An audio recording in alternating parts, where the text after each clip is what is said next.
السلام عليكم. بسم الله والحمد لله والصلاة والسلام على أشرف رسول الله وعلى آله وصحبه وفائزين نبي الله. أما بعد.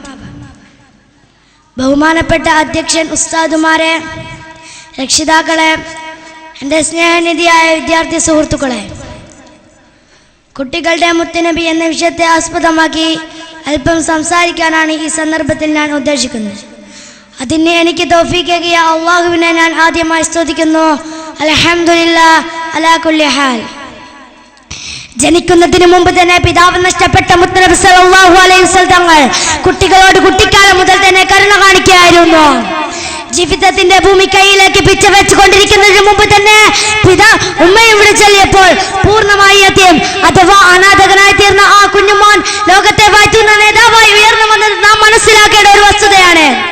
വിദ്യാലയത്തിന്റെ പടിവാതിലിലേക്ക് ആ കുഞ്ഞിനെ ആരും കൊണ്ടുപോയിട്ടില്ല. സ്വഭാവവും ചീത്ത സ്വഭാവവും ആ കുഞ്ഞിനെ ആരും പഠിപ്പിക്കാനുണ്ടായിരുന്നില്ല. ബാലകൗതുകങ്ങളിലും കൗമാരചാവല്യങ്ങളിലും അർദ്ധായ്മകളുടെ ലാഞ്ചന പോലും നബി സല്ലല്ലാഹു അലൈഹി വസല്ലം തങ്ങളുടെ ജീവിതത്തിൽ ഉണ്ടായിട്ടില്ല. അൽ-അമീൻ എന്ന അവരനാമം കൊണ്ട് അപരിഷ്കൃതരായ അറബികളുടെ ആദരവിന്റെ സമ്മാനമായി നബി സല്ലല്ലാഹു അലൈഹി വസല്ലം തങ്ങൾ അത് ഏറ്റുവാങ്ങി.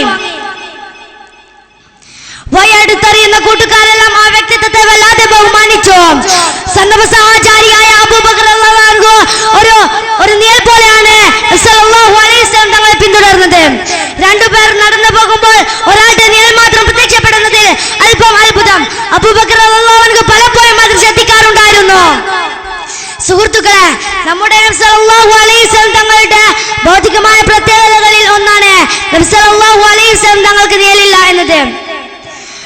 ആ നബിയുടെ പാത പിൻപറ്റി ജീവിക്കാൻ അല്ലാഹു നമുക്ക് തൗഫീഖ് ചെയ്യുമാറാവട്ടെ എന്നും പ്രാർത്ഥിച്ചുകൊണ്ട് ഞാൻ എൻ്റെ കൊച്ചു പ്രസംഗം ഇവിടെ അവസാനിപ്പിക്കുന്നു.